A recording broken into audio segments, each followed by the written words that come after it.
senhor esteve na Globo News, o senhor falou lá sobre a Lava Jato, né? Especificamente sobre o uso político. O senhor acha que haverá um momento em que a sociedade vai dar um basta nisso ou nós estamos longe desse ponto?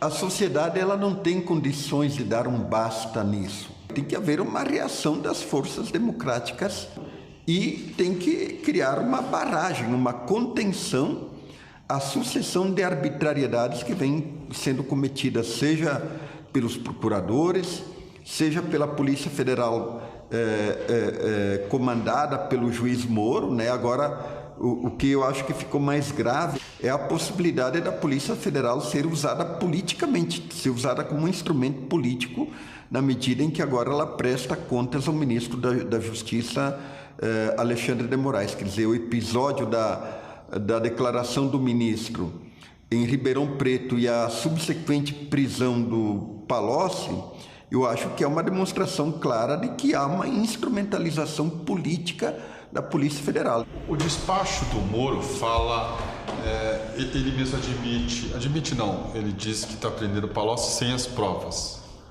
Mas isso é típico da Lava Jato. A detenção do Guido Mantega, que foi escandalosa. Somente regimes autoritários prendem para fazer investigações. E veja que, no caso do Guido Mantega, a coisa foi tão escandalosa que sequer ele foi ouvido. O que nós temos é que a Polícia Federal, o Ministério Público da Lava Jato e o juiz Moro são agentes políticos.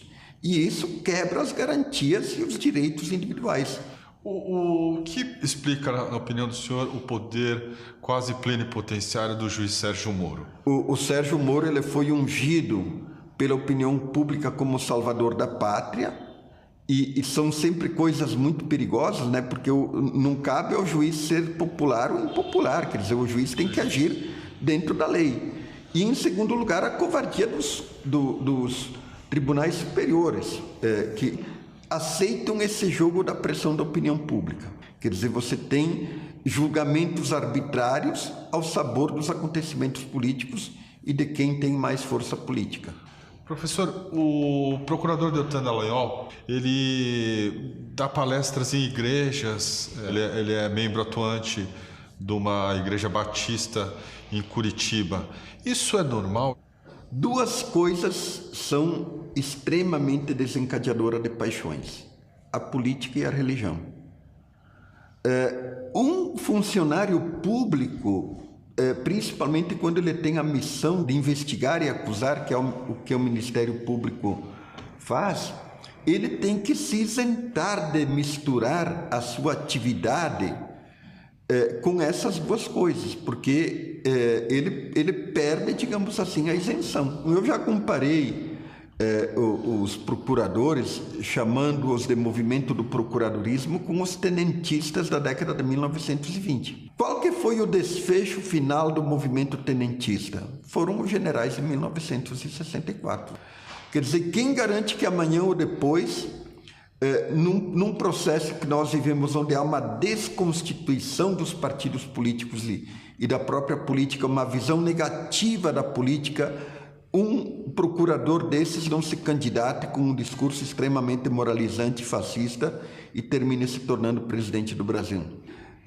O Ministério Público ele não pode usar a lei e as suas prerrogativas para fazer política, porque senão você cria a politização do Estado. Eu vejo que há uma coisa muito estranha.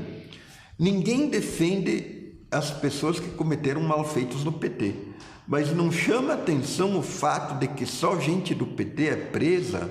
O senhor acredita que esse modelo do presidencialismo de coalizão está esgotado? O Raimundo Faoro chama atenção para uma peculiaridade do Brasil, que são as mudanças. Se você for ver a independência, a república, mesmo a Revolução de 30, 64, a redemocratização e o próprio governo do PT, sempre foram mudanças pelo alto, um acordo, um conciliábulo entre elites.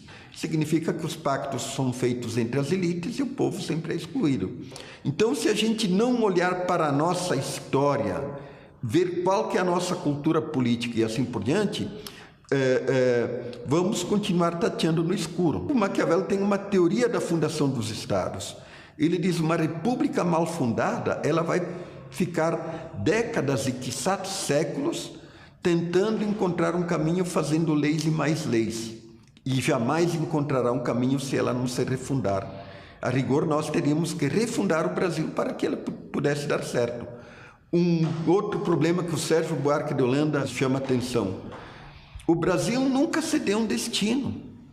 Se você for olhar para os Estados Unidos, a teoria do destino manifesto é uma coisa espetacular, porque isso é a energia constitutiva do país. O povo, ele se dá um lugar para onde ele quer chegar. Onde nós queremos chegar?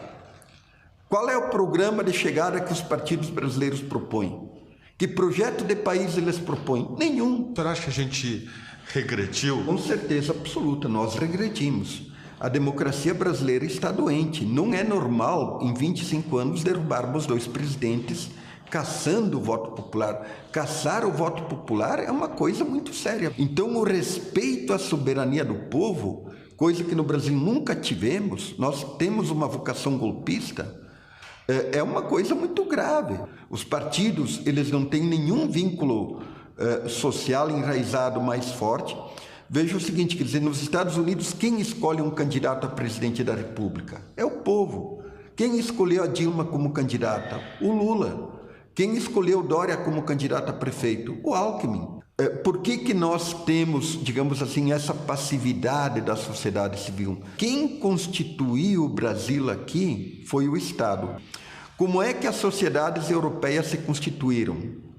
Na luta contra o Estado. Nos Estados Unidos tivemos um processo completamente diferente e inovador.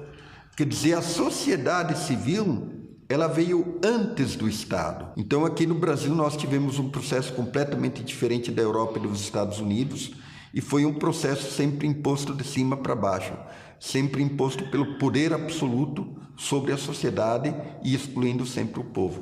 Quer dizer, isso explica essa apatia, a gente encara como normal um golpe. Exatamente, nós sempre esperamos que alguém resolva os problemas e nunca nos propomos a resolver os problemas. Refundar ou vazar, professor?